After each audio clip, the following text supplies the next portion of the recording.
الله وبركاته. كل سنه وانتم طيبين يا جماعه.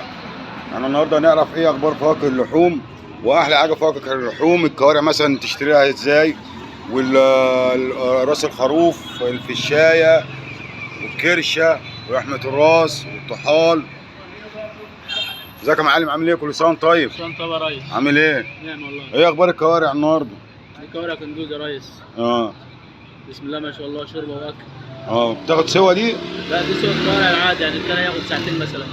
والكوارع ديت؟ دي كبيره في السن شويه، مثلا تاخد ساعة 3 ساعات 4 ساعات، لكن دي كبيره في السن عجوزه شويه. 4 ساعات بس؟ ولا زياده عن كده؟ لا 4 ساعات عجوزه شويه، ما مش كبيره يعني، مش قطع يعني. ودي؟ دي البتيلو مكندس كبيره حلوه ما شاء الله، يعني برضو بس شربتها خفيفه.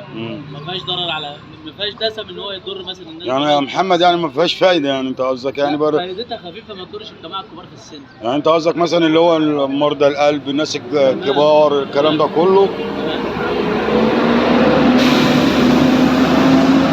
ياكلوا الحاجات دي. لكن بقى اللي صحتهم حلوه ديت وصحتهم حديد. دي شوربه واكل. دي كوارع ليلى حلوه دي. مليانه تمام. ودي برضه بتقل برضه كمان. تمام. والراس الضاني دي بقى؟ الراس الضاني بقى اكل كيفه لحمه الراس، يعني كيف لحمه الراس ما ياكلش لحمه راس ضاني، بعيد عن الكندوز طبعا اللي بتتعمل في البيت، لكن هو المصامت عموما شغاله لحمه راس ضاني، وافضل حته لحمه راس هي لحمه راس الضاني معروفه. اطعم لحمه راس في الاكل لحمه راس كله هي لحمه راس الضاني. يعني لحمه الكندوز مش احسن من ديت؟ لا اطعم حاجه الضاني المعروفه. ده كفايه شربتها، بس انا عن نفسي انا بحبها الصراحه يعني. بس دي كبيره ولا صغيره دي يا محمد؟ لا ده خروف ذكر يا دوبك لسه ما كسرش.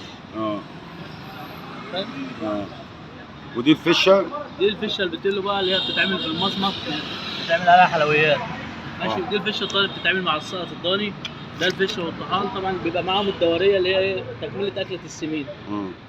معروفه بتشد الزبون. بس انا برضه بتهيألي الفشه والطحال البتلو دول خفاف برضه. طبعا خفاف، ما فيهمش دسم كمان، واطعم من الكندوز 100,000 مره طبعا. والكرشه يا محمد؟ دي الكرشه كندوز ما شاء الله يعني. دي بتبقى، اصل في ناس بيقول لك بتتنضف بحاجات يعني جير وناس وبتاع. الفكره كلها بس في تسخين الميه، درجه حراره الميه معينه. انت مثلا في جماعه في البيت لما يجي يسخنوا الميه بيخلوا الميه تغلي، فالميه لما تغلي عمر الكرشه ما هتنضف. يعني لما عاوزه السخونيه بتبقى ايه؟ شديده فبتقفش. ماشي. ولا بارده، البروده الثانيه اللي هي تبقى هاديه مش هتنضف. وبرضك لو بايته وطازه يا محمد؟ لا بتفرق طبعا، معروف الكرشه بالذات لازم تبقى طازه عشان تنضف، بتسهل معاك في التنظيف. هي لو شمت التلج بس ولا حاجه كل سنه وانت طيب. خلاص ما تنضفش، مش سهله في التنظيف خالص. والطحال محمد بيتعمل ازاي يا محمد؟ الطحال ده بيتسلق، بس عموما بيتسلق لوحده. بس البتلو بتشيل القشره بتاعته ولا؟ بعد السلقه افضل من قبل السلقه. لا انا قصدي على البتلو. ايوه بعد السلقه عادي برضه يتشال منه القشره ولا يتعمل عادي؟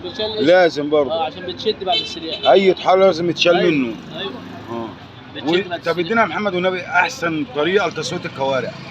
والله على حسب بقى، في ناس بتحب تعملها طاجن، في ناس بتحب تعملها مسلوقه ودخلها بعد كده طاجن، في ناس كل واحد ليه هوا في الاكل. بس هي افضل حاجه في المصامت واللي شغال في المصامت ان هو بيسلقها ويقدمها للزبون في شربتها. افضل طريقه ليها. بس الطاجن بتبقى احلى برضه كمان. ماشي، انا مش مختلف معاك. بتتخلي بقى كده هو بتبقى بص اكل بيتي.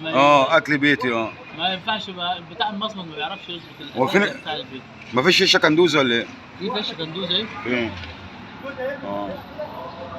الله اكبر، الله عظيم، الله اكبر.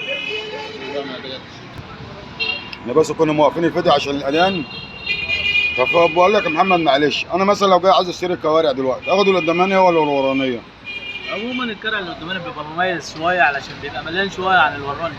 هو ده في العجل وده في العجل، بس الكرع اللي قداماني بيبقى مليان شويه مميز شويه عن الوراني. لكن ما بتفرقش في السوا. لا ولا بتفرق. بس في ناس تيجي تقول لك لا ده الكرع اللي قدامنا ما بياخدش السوا زي الوراني والكلام ده. والجزار بيدور ان هو بس ايه عايز يبيعه، بس هو كلام جزار. هو الكرع اللي قداماني بيبقى مميز شويه مليان شويه بس. طب واللي قداماني تعرف ازاي يا محمد؟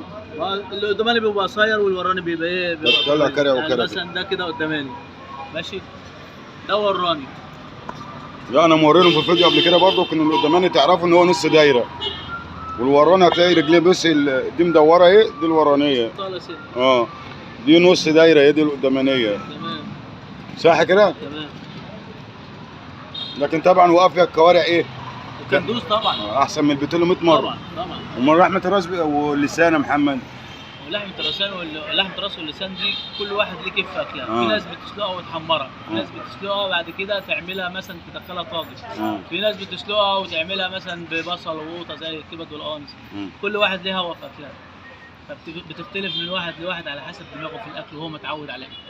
بس انت كيف ضاني يا محمد؟ طبعا كيف ضاني اللي هي الكرشه طبعا الكرشه واللحمه الراس. على فكره محمد يا جماعه بيسوي روس وفشه وكرشه وممبار، وهتلاقي فيديوهات عندكم على القناه برضك ان هو عم مسوي حاجات يعني كده اهوت، يعني الله اكبر عليه، نفس حلو قوي في الاكل يعني. كل سنه وانتم طيبين، ولو حد عاوز مثلا يسوي حاجه برضك احنا تحت امركم. عندنا الشيف بتاعنا الشيف محمد برضك جامد برضه. كل سنه وانتم طيبين يا جماعه. السلام عليكم ورحمه الله وبركاته.